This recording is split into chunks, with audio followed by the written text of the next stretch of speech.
Motivation Tactics, a presentation for CWID 101 TED Talks with Daren Olsen by Dominic Rios.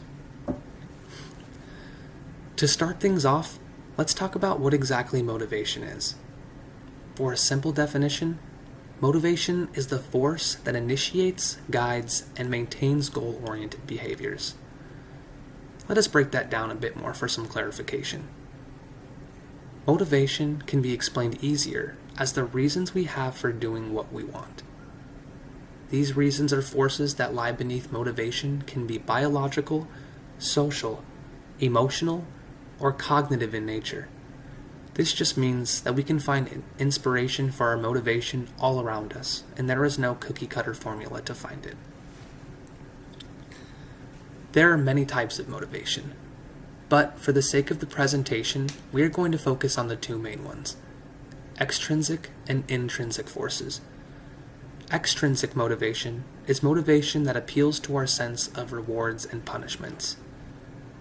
Intrinsic motivation is motivation that comes from a sense of fulfillment. It is also described as the opposite of extrinsic, in that it's not coming from external forces.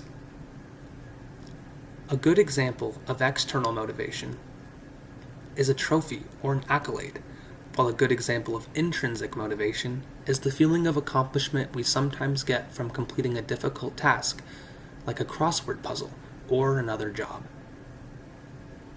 These are the two main types of motivation, and we constantly use both of them to help us get energy and other motivation to help us complete different tasks. Our sources for inspiration can come basically from anywhere, so it's important to notice what motivates us.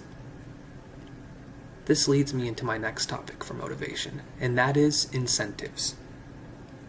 Incentives are things that increase our motivation. They work because we are motivated by results and outcomes. These outcomes improve our motivation because it gives us a sense of fulfillment. This is important to note because there are a lot of us that rely on external incentives. This is the case because it is a lot easier to be motivated with things like instant gratification. So why is this important?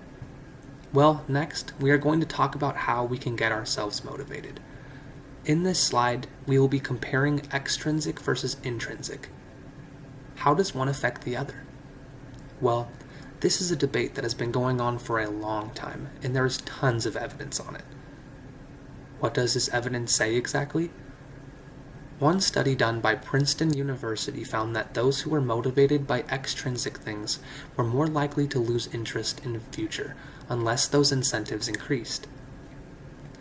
This was because they found that people on average were constantly wanting these incentives to evolve, and in turn it hurt motivation when they didn't.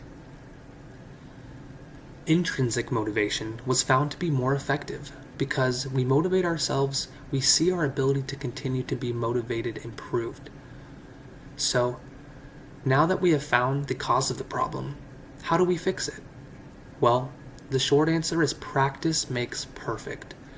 We hear it all the time, but actually putting it into practice is a different story. To improve our motivation, we need to set good habits for ourselves. Good habits include holding ourselves accountable, setting small goals, and being a good mental debater. This means things like practicing a positive state of mind. Those who practice optimism will see an increase in their motivation. This may not be the complete solution for everybody, but positive attitudes and accountability can go a long way. In the end, it's hard to find what works for us, but there are tools and practices that we can use to improve our motivation, and those can in turn help us find truly what helps us stay motivated. It is a constantly evolving game to play with ourselves, but I know everyone has it in them to succeed, if we can just put in the time to do so. Thank you.